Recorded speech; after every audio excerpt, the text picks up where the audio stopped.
আসসালামু আলাইকুম রহমতুল্লাহি ওবরকাতুহু। সম্মানিত দর্শক, শেখ হাসিনা ভারতের অবস্থান নিয়ে বাংলাদেশ এবং ভারতের মিশ্র প্রতিক্রিয়া রয়েছে। বাংলাদেশের বহু সংখ্যক মানুষ যেমন মনে করছেন যে শেখ হাসিনা তিনি সেখানে রাজকীয় মেহমান রূপে আছেন, তাকে প্রোটেকশন দেওয়া, তার পক্ষ অবলম্বন করে এবং তার নিরাপত্তা নিশ্চিত করা সহ আগামীতে তিনি যেন তার রাজনীতির যে অধিকার ফিরে পান, সম্মান মর্যাদা ফিরে পান এবং বাংলাদেশের রাষ্ট্রীয় ক্ষমতায় ফিরতে পারেন। এই জন্য রাষ্ট্রীয়ভাবে ভারত সর্বোচ্চ শক্তি নিয়োগ করবে, বিনিয়োগ করবে এবং তারা সে চেষ্টা তদবির করবে। আবার এর প্রতিকূলে ৩ ধরনের মানুষ আছে।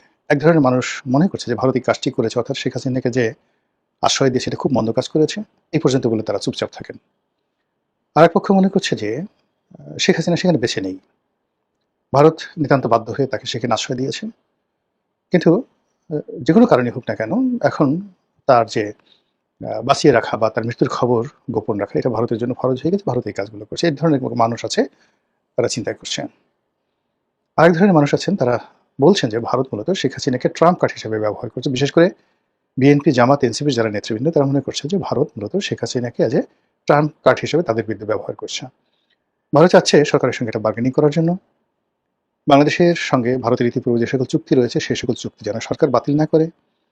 ২ নম্বর হলো যে বাংলাদেশের সঙ্গে ভারতের যে চলমান সম্পর্কগুলো রয়েছে এবং ভারতের এখানে কিছু চাওয়া পাওয়া আছে, বিশেষ করে জঙ্গিবাদ, তারপর এখানে বাংলাদেশে চীনের উপস্থিতি এবং আধিপত্যবাদ, চীনের বিনিয়োগ এবং একই সঙ্গে ভারতের সঙ্গে যে সকল করিডোর রয়েছে এবং ভারতের যে সকল বিদ্রোহী গ্রুপ রয়েছে, সেই বিদ্রোহী গ্রুপগুলোকে যেন বাংলাদেশের মাটি থেকে প্রমোট করা না হয়, এ ব্যাপারে ভারত বাংলাদেশের পক্ষ থেকে একটা স্ট্রং সাপোর্ট তারা চাচ্ছে। যে সাপোর্টটি একসিটিভাবে তারা ২০০৯ থেকে একেবারে ২০২৪ পর্যন্ত চোখ বুজে তারা এটা পেয়েছিল, আদায় করেছিল শেখ হাসিনার মাধ্যমে। কাজেই শেখ হাসিনাকে ব্যবহার করে মূলত ভারত এই বার্গেনিংটা করছে। এটা হতে পারে, নাও হতে পারে, কিন্তু মূল যে ব্যাপারটি সেটা হলো রাজনীতিবিদদের নিয়ে রাজনৈতিক বিচার থাকবে, বিশ্লেষণ থাকবে, যেটিকে আমরা ইংরেজিতে বলি স্পেকুলেশন, সেটা থাকবে, স্বাভাবিক ব্যাপার। কিন্তু সমাজের যারা বুদ্ধিজীবী, তারা যদি ইন্টেলেকচুয়ালি করাপ্টেড হয়ে যায়, তারপরে রাষ্ট্রের চতুর্থ স্তম্ভ বলে বিবেচিত সংবাদপত্রগুলো যখন কোনো একটি সংবাদকে ধামাচাপা দেয় এবং নতুন একটি সংবাদ তৈরি করে, তখন সেটি পুরো রাষ্ট্র ব্যবস্থাকে, রাষ্ট্রের বিধি ব্যবস্থাকে, রাষ্ট্রের স্বাধীনতা এবং সার্বভৌমত্বকে হুমকির মুখে ফেলে দেয়। শেখ হাসিনার পতনের যে সকল মূল কারণ ছিল, যেগুলো ধীরে ধীরে ধীরে ধীরে ধীরে তাকে পতনের দিকে নিয়ে গেছে, এই কাজটি শুরু করেছিল সাংবাদিকরা। তার পক্ষে নানা রকম ন্যারেটিভ তৈরি করত, তাকে জ্ঞানী, মহাজ্ঞানী, পৃথিবীর শ্রেষ্ঠ, সৎ, সবচেয়ে বেশি পরিশ্রমী, নানা রকম উপাধি, মানে ১ সপ্তাহ পর পর নিত্য নতুন উপাধি সাংবাদিকরা তাকে না দেওয়া পর্যন্ত তাদের ঘুম হারাম হয়ে যেত। অধিকন্তু যখন তিনি সংবাদ সম্মেলন করতেন, ওটা তার একটা মানসিক রোগে পরিণত হয়েছিল। সাংবাদিকরা সেখানে যেতেন, প্রশংসাসূচক বক্তব্য দিতেন, ৩ ঘন্টা ৪ ঘন্টা, সেখানে একটা it's a relaxation, just like a cinema. এরকম একটা ঘটনা গণভবনে ঘটত এবং এই ঘটনার ফলে ধীরে ধীরে ধীরে ধীরে তিনি সত্য থেকে বিচ্যুত হয়ে যান। তার যে সকল নেতাকর্মীরা তার সামনে গিয়ে সত্য উচ্চারণ করতেন, তাদেরকে তিনি শত্রু ভাবতে শুরু করেন এবং অনেকের জন্য গণভবনের দরজা বন্ধ হয়ে যায়। এরপর দ্বিতীয় স্তরে তার নেতাকর্মী, তার মন্ত্রী, তার এমপি, যাদের সঙ্গে তিনি নিয়মিত যোগাযোগ করতেন এবং সকলের আপা হিসেবে, বোন হিসেবে তিনি যে শ্রদ্ধার আসনটিতে ছিলেন, সেই জায়গা থেকে তিনি হয়ে গেলেন আমলাতন্ত্রের স্যার। তার প্রাইভেট সেক্রেটারি, তার এপিএস, তার প্রেস সেক্রেটারি, তার মুখ্য সচিব, তাদেরকে পাত্তা না দিয়ে, ডিজিএফআই প্রধানকে পাত্তা না দিয়ে, ওখানে যারা এসএসএফ এর কর্মকর্তা ছিলেন তাদেরকে ক্ষেত্র বিশেষে ঘুষ না দিয়ে অনেক মন্ত্রী এবং এমপি শেখ হাসিনার দরবারে উপস্থিত হতে পারতেন না। এবং শেষ দিকে দেখা গেল যে বেশিরভাগ মানুষ ওনার দলের একান্ত আপনজন দোয়া, কুনুত, আয়তাল কুরসি ইত্যাদি পড়ে বুকে ফু দিয়ে শেখ হাসিনার সামনে যেতেন। এর কারণ হলো, যে কোনো কারণই হোক, তার মধ্যে একটা ভাব জন্ম নিয়েছিল যে তিনি সবাইকে দয়া করছেন, তার সাহায্য নিয়ে তার দলের সব লোক বেঁচে আছে, তিনি বাংলাদেশের জন্য অপরিহার্য। তিনি যদি কারোর উপর থেকে দয়া উঠিয়ে নেন, মুহূর্তের মধ্যে সেই লোকটি, যাকে বলা হয়, শেষ হয়ে যাবে। এরপরের বক্তব্যটা হলো, তার দলের বেশিরভাগ লোক নয়, সব লোক চোর এক্সেপ্ট সে। তিনি বলেছিলেন যে একমাত্র আমি ছাড়া এই দলের মধ্যে অন্য কেউ মানে বিশ্বাসযোগ্য বা সৎ নেই। তো এই যে তার যে বক্তব্য, এই বক্তব্যের ফলে কি হলো, পুরো দলটিকে তিনি চোর বানিয়ে দিয়েছিলেন। এখন এই কথা তিনি কেন বলেছেন, কিভাবে বলেছেন, সেটা পরবর্তী ব্যাপার। কিন্তু এইভাবে যে এই যে দূরত্ব তার তৈরি হয়ে গেল নেতা এবং কর্মীর সঙ্গে, একেবারে শেষ সময়টা পর্যন্ত ইট ওয়াজ ফর্মাল। এবং আজকের দিনে যে ঘটনাগুলো ঘটছে দিল্লিতে, কলকাতাতে, সব জায়গাতে, এটারই ধারাবাহিকতা। এখন যারা কাজকর্ম করছেন তারা মূলত পদপদবী এবং মনে করছেন যে শেখ হাসিনা ছাড়া আমাদের আসলে কোনো রক্ষা নাই। শেখ হাসিনা আছে তো আমরা আছি, শেখ হাসিনা বেঁচে থাকলে আমরা বেঁচে থাকবো, না থাকলে থাকবো না। এবং এই লোকগুলোকে নিয়ে কেন্দ্র করে যদি কখনো শেখ হাসিনা বাংলাদেশে ফিরে আসেন, তার যে সফলতা এবং তার যে কর্মতৎপরতা অতীতের যে কোনো সময় আরও 100 গুণ খারাপ হয়ে যাবে।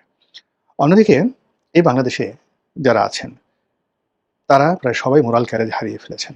সামনে এসে আমি আওয়ামী লীগ করি এই কথা বলে 32 নম্বরে গিয়ে সামনে দাঁড়াবে, বঙ্গবন্ধু অভিনীতিতে দাঁড়াবে, এমন কোনো শক্তি বাংলাদেশে নেই। No leaders, no workers. এরপর যদি ধরেন যে সবাইকে অর্গানাইজ করবে দেশের মধ্যে, আপনি 1000 কোটি টাকা দিয়েও কোনো নেতাকে, বাংলাদেশে যারা আছেন এই মুহূর্তে আওয়ামী লীগের অনেক নেতা আছেন যাদের ক্লিন ইমেজ আছে, নেত্রী যদি তাদেরকে বলেনও যে ঠিক আছে তোমাকে সেক্রেটারি বানানো হলো, এমনকি তোমাকে সভাপতি বানানো হলো, তুমি আওয়ামী লীগের অফিস থেকে খুলো, এরকম সাহসওয়ালা বাংলাদেশে একজন নেতা এই মুহূর্তে জেলের মধ্যেও নেই, জেলের বাইরেও নেই। তাহলে শেখ হাসিনার যে ভবিষ্যতের রাজনীতি, সেই রাজনীতিটা হতে হবে অলৌকিক, হতে হবে এমন চাপিয়ে দেওয়ার মতো। ভারত এসে চাপিয়ে দিল, বা বাংলাদেশে এরকম কোনো ঘটনা ঘটলো যে ঘটনার বিনিময়ে শেখ হাসিনার দেশে ফেরা বা তার উপস্থিতিটা অনিবার্য হয়ে পড়লো। কিন্তু যদি নর্মাল রাজনীতির যে ফেনোমেনা ধরেন, সেই ফেনোমেনাতে তার ফিরে আসা, রাজনীতির যাকে বলা হয় হাল ধরা, এটি আমরা ম্যাথমেটিক্যালি ক্যালকুলেশন করে বলতে পারবো না। তো এইভাবে যদি আপনি সবকিছু বলতেন বা বর্ণনা করতেন, সেটা একটা রাজনৈতিক বিশ্লেষণ হতো। কিন্তু বাংলাদেশের কিছু পত্রিকা এবং ভারতের মোদী বিরোধী, বিজেপি বিরোধী কিছু পত্রিকা যেভাবে শেখ হাসিনাকে নিয়ে নির্মম এবং নিষ্ঠুর তুচ্ছ এবং তাচ্ছিল্য করছেন, যেভাবে তার সম্পর্কে মিথ্যা তথ্য ছড়াচ্ছেন এবং তাকে হেয় করতে গিয়ে মূলত অপতথ্য যেভাবে সামনে নিয়ে এসেছেন, এতে করে ভারত সরকার শেখ হাসিনার প্রতি তাদের যে সমর্থন, সেই সমর্থনটা আরও রেজিমেন্টাল হয়ে যাচ্ছে। 2 নম্বর হলো যে আওয়ামী লীগ এবং শেখ হাসিনার যে অস্তিত্ব, এটি প্রয়োজন অপ্রয়োজন বা যতটুকু আসুক এদিকে গুরুত্ব দেওয়ার জন্য সরকারের যে সিক্স সেন্স থাকা দরকার, এই অপপ্রচারের ফলে সেই সিক্স সেন্সগুলো নষ্ট হয়ে যাচ্ছে। যেমন ধরুন আপনার সামনে একটা গোকরা সাপ আছে বা একটা রয়্যাল বেঙ্গল টাইগার আছে, আশেপাশে সব লোক 200 থেকে 300 লোক দাঁড়ানো, সবাই বলল যে এই গোকরা সাপটা মূলত একটা কেঁচো। আপনার দৃষ্টি ভ্রম হয়েছে, আপনি ভুল দেখছেন। আর এই যে বাঘটা দেখছেন, এটা আসলে বাঘ না, এটা একটা মেসো বাঘ বা একটা বিড়াল। এভাবে 200-300 লোক যদি বারবার বলতে থাকে, একটা সময় আপনি বিভ্রান্ত হয়ে যাবেন এবং আপনার কাছে মনে হবে আসলে ওটা কেঁচো বা আসলে ওটা মেসো বাঘ বা একটা বিড়াল। ফলে কি হলো, যখন আপনাকে গোকরা সাপ আক্রমণ করবে, মেসো বাঘ আক্রমণ করবে, আপনার দৃষ্টিতে আপনার দৌড় দিয়ে পালানোর মতো সময় বা হিম্মত আপনার থাকবে না। তো এই ক্ষেত্রে যেটা হচ্ছে, শেখ হাসিনার জামানাত, এই যে যারা বৈষম্য বিরোধী আন্দোলন করেছে কিংবা বিএনপি, জামাত, তাদের যে শক্তিমত্তা, পুরো জিনিসটিকে শূন্য করে দিয়ে তার দলের নেতা কর্মী একেবারে শেষ সময় পর্যন্ত পুলিশ, ছাত্রলীগ থেকে শুরু করে যুবলীগ সবাই বুঝিয়েছে যে এটা কোনো সমস্যাই নেই আপা, কোনো সমস্যা না, 100% সবকিছু আমাদের নিয়ন্ত্রণে আছে। এমনকি যখন তাকে হেলিকপ্টারে উঠিয়ে দেওয়া হয়েছে, তখন হয়তো বলা হয়েছে বিভিন্ন জায়গা থেকে আপনি জাস্ট 24 ঘন্টার মধ্যে আপনি ফিরে আসবেন, আমরা জাস্ট পরিস্থিতি সামাল দিয়ে 24 ঘন্টা পরে আপনাকে আবার নিয়ে আসছি। এইরকম একটা ইলিউশনের মধ্যে রাষ্ট্র ক্ষমতা যিনি থাকেন, তাকে যখন রাখা হয়, তখন আলটিমেটলি তার পতন অনিবার্য হয়ে পড়ে। বর্তমান বিএনপি সরকার এবং সেই বিএনপি সরকারের প্রধান জনাব তারেক রহমান, তারা গত 17 বছর ধরে বিভিন্ন কারণে বঞ্চিত, অবহেলিত এবং তথ্য বিভ্রাটে তারা আক্রান্ত। তারেক রহমান সাহেব লন্ডনে ছিলেন, তার বেশিরভাগ কিছু ক্যাবিনেটের লোকজন লন্ডনে ছিলেন। বাংলাদেশে যারা ছিলেন প্রায় সবারই মেরুদণ্ডের সমস্যা আছে, তাদের যাকে বলা হয় সাইকোলজিক্যাল প্রবলেম আছে। এ কারণে 17টি বছর ধরে অর্থনৈতিকভাবে তারা পঙ্গু হয়ে পড়েছিলেন, সামাজিকভাবে তারা অপদস্থ হয়েছেন এবং জেল, জুলুম, হত্যা, হুলিয়া, গুম ইত্যাদির মাধ্যমে তাদেরকে এমন একটা মানসিক অবস্থার মধ্যে ফেলে দেওয়া হয়েছে যে এই সরকারের পতনের পর, আওয়ামী লীগ সরকারের পতনের পর কি হলো, যখন এই ছাত্ররা বিজয়ী হলো, তখন বড় বড় বিএনপির নেতা তারা আবেগে কেঁদে দিয়েছিলেন, ভেউ ভেউ ভেউ ভেউ করে শিশুর মতো তারা কেঁদে দিয়েছিলেন। সেই কান্নার দৃশ্যগুলো দেখেন। তো যখনই একটা পুরুষ বা একটা নেতা এভাবে কাঁদে, ইট মিনস সে ইমব্যালেন্সড হয়ে যায়। এখন সেই ইমব্যালেন্স, ধরেন একটা গাড়ি আছে বা একটা ঘড়ি আছে, বা যে কোনো একটা যন্ত্র আছে, সেই যন্ত্রটা যখন এলোমেলো হয়ে যায়, আপনি তাকে যতই রিপেয়ার করেন না কেন, সে আর আগের অবস্থাতে, নতুন অবস্থাতে ফিরে যায় না। তো বিএনপির নতুন প্রাণ তৈরি হবে হয়তো আরো ১০ বছর পরে। কিন্তু পুরনো যে প্রাণগুলো রয়েছে, সেই পুরনোগুলোর প্রাণ, আপনার যদি গাড়ির সঙ্গে তুলনা করেন, তার সিবি জয়েন্ট প্রবলেম হয়ে গেছে, সাসপেনশনে প্রবলেম হয়ে গেছে, তার স্টিয়ারিং এ প্রবলেম হয়ে গেছে, বল বিয়ারিং এ প্রবলেম হয়ে গেছে, টায়ার নাই, তারপর শেষে চাকার অবস্থা, চাকা টাল হয়ে গেছে, সিটগুলোতে সব মানে মানে উইপোকা ধরেছে। এই অবস্থাতে আপনি দীর্ঘ পথ পাড়ি দিবেন সেই গাড়িতে করে, এটা অসম্ভব একটা বিষয়।